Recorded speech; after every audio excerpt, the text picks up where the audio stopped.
وامرأته قائمة فضحكت فبشرناها بإسحاق ومن وراء إسحاق يعقوب قالت يا ويلتى أألد وأنا عجوز وهذا بعلي شيخا إن هذا لشيء عجيب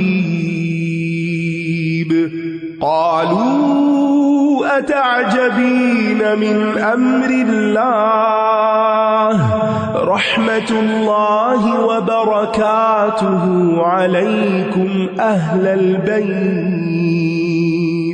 إنه حميد مجيد فلما ذهب عن إبراهيم الروع وجاءته البشرى يجادلنا في قوم لوط إن إبراهيم لحليم أواه منيب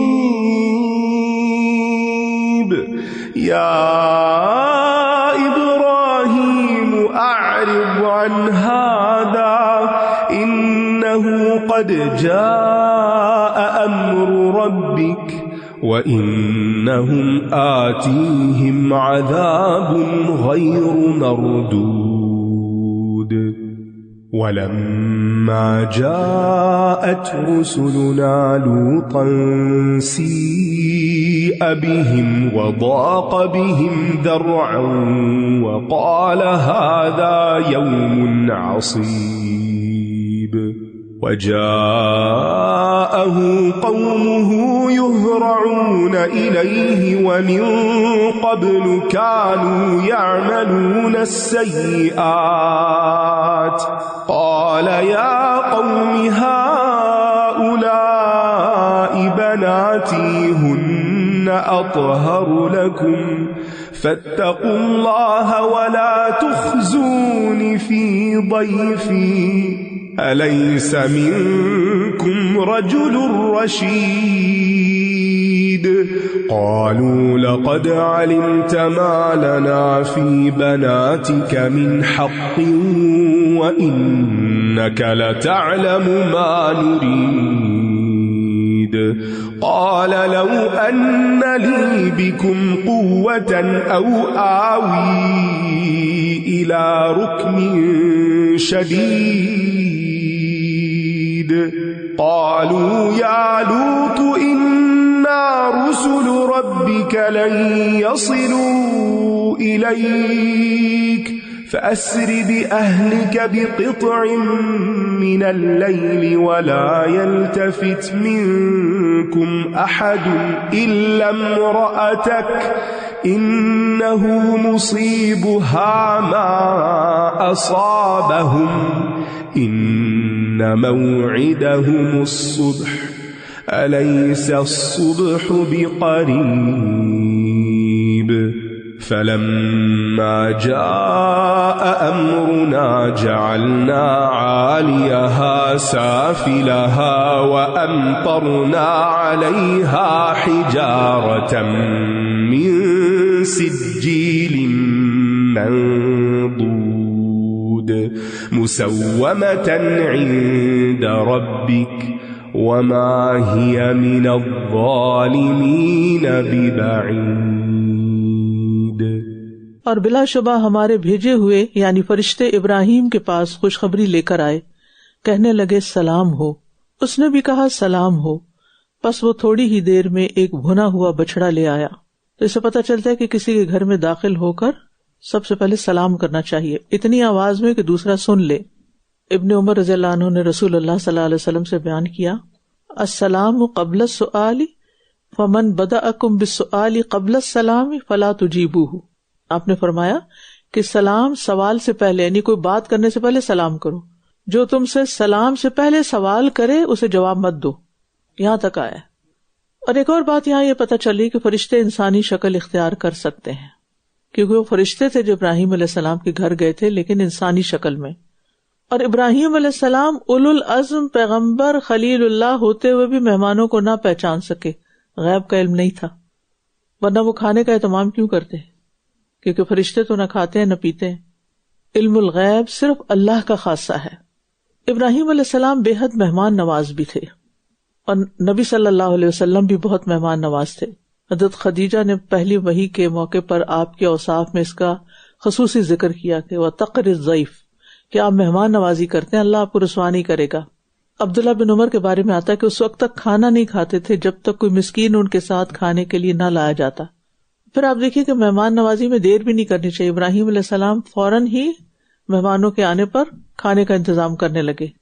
اس سے یہ بھی پتہ چلتا ہے کہ دنیاوی لحاظ سے بھی ابراہیم علیہ السلام پر اللہ کا بہت بڑا فضل و کرم تھا، ورنہ وہ بھنا ہوا بچڑا تھوڑی دیر میں لا کے پیش نہ کر سکتے، وہ پہلے سے ہی تیار تھا، کیونکہ وہ بھی مہمان نواز سے لوگوں کو بلا کے کھانا کھلاتے تھے۔ اور پھر آپ دیکھیے کہ پورا بچڑا، تھوڑا بہت بھی نہیں، اب یہ نہیں پتا کہ کتنے فرشتے تھے، لیکن وہ بعجل حنیذ پورا بچڑا لے کر آئے۔ اچھا، بعض لوگوں کا خیال ہے کہ گائے کا گوشت کھانے سے بیمار ہوتا ہے انسان۔ یہ کچھ مزاجوں کو کچھ چیزیں سوٹ نہیں کرتی، کسی کو کھٹا نہیں کرتا، کسی کو بیف نہیں کرتا، کسی کو کچھ اور نہیں، لیکن نبی صلی اللہ علیہ وسلم نے اونٹ بھی ذبح کیے، گائے بھی ذبح کی، اور اسی طرح بنی اسرائیل کو تو گائے ذبح کرنے کا ہی حکم ملا تھا۔ تو اگر یہ بیماری والی چیز ہوتی تو اللہ کے رسول صلی اللہ علیہ وسلم منع کر دیتے، تو ایسا نہیں ہے۔ ہاں، یہ الگ بات ہے کہ آپ کے اندر کوئی پرابلم ہے تو آپ ڈائجسٹ نہیں کر سکتے، آپ کے ایسڈز کم ہیں، کیونکہ ذرا سخت ہوتا ہے نا، یعنی ہیوی ہوتا ہے یہ گوشت بکرے وغیرہ مرغی کے مقابلے۔ اور ویسے بھی عام لوگوں کو مرغی کھانے کی اتنی عادت ہو گئی ہے جو ہاتھ سے بھی توڑی جا سکتی ہے، کچی بھی، تو پھر اسٹمک بھی اسی کا عادی ہو گیا، تو یہ چیزیں مشکل ہوتی ہیں۔ اور پھر یہ بھی ہے کہ تمام انبیاء اور نبی صلی اللہ علیہ وسلم بشر تھے، کیونکہ وہ کھانا کھاتے تھے، بازاروں میں چلتے پھرتے تھے، ان کی بیویاں تھیں، اولاد تھی، جبکہ اللہ کے فرشتے ان سب چیزوں سے پاک ہیں۔ پھر یہ ہے کہ رہبانیت اپنانے والے ملت ابراہیم میں سے نہیں ہو سکتے، کیونکہ ابراہیم علیہ السلام رہبانیت کے طریقوں سے بہت دور تھے۔ اور پھر یہ کہ اگر آپ توحید پر قائم ہیں، اللہ کی اطاعت پر قائم ہیں، تو وقتاً فوقتاً آپ کو خوشخبریاں ملتی رہیں گی۔ فکر اپنے ایمان کی ہم کریں، اپنے اخلاق کی کریں، اپنے رویوں کی کریں، باقی معاملہ اللہ پہ چھوڑ دیں۔ پھر جب اس نے دیکھا کہ ان کے ہاتھ اس کی طرف نہیں بڑھ رہے تو اس نے انہیں اجنبی سمجھا اور ان سے خوف محسوس کیا۔ انہوں نے کہا، ڈرو مت، بے شک ہم تو قوم لوط کی طرف بھیجے گئے ہیں۔ اور اس کی بیوی جو قریب ہی کھڑی تھی ہنس دی۔ پھر ہم نے اسے اسحاق کی اور اسحاق کے بعد یعقوب کی خوشخبری دی۔ آپ دیکھیں کہ یہ خوشخبری خصوصی طور پر حضرت سارہ علیہ السلام کو دی گئی تھی، ٹھیک ہے نا، فرشتے ان سے مخاطب ہوئے تھے۔ اور پھر یہ بھی بتایا کہ اسحاق نام ہوگا، اور پھر اس کے بعد یعقوب، اور پھر پیغمبر ہوں گے۔ کہا جاتا ہے کہ ابراہیم علیہ السلام صاحب اولاد تھے، حضرت ہاجر سے اسماعیل علیہ السلام پیدا ہو چکے تھے، جبکہ حضرت سارہ جو تھی وہ بے اولاد تھی، تو فرشتوں نے ان کو خطاب کیا۔ 5 شخصیات ایسی ہیں جن کا نام ان کی پیدائش سے پہلے ہی رکھا گیا۔ ان میں نبی صلی اللہ علیہ وسلم ہے، یاتی من بعد اسمہ احمد، یحییٰ علیہ السلام، انا نبشرک بغلام اسمہ یحییٰ، عیسیٰ علیہ السلام یبشرک بکلمۃ منہ اسمہ المسیح عیسیٰ ابن مریم، اور اسحاق اور یعقوب علیہ السلام جن کا یہاں ذکر ہے، ومن وراء اسحاق یعقوب۔ وہ کہنے لگی، ہائے میری خرابی، کیا میں اب بچے کو جنم دوں گی جبکہ میں بڑھیا ہوں اور یہ میرا شوہر بوڑھا ہے؟ یقیناً یہ تو ایک عجیب بات ہے۔ تو بات یہ ہے کہ اللہ کی قدرت قوانین کی پابند نہیں، اللہ تعالیٰ جب کسی کام کے کرنے کا ارادہ کرتا ہے تو کن کہتا ہے اور وہ ہو جاتا ہے.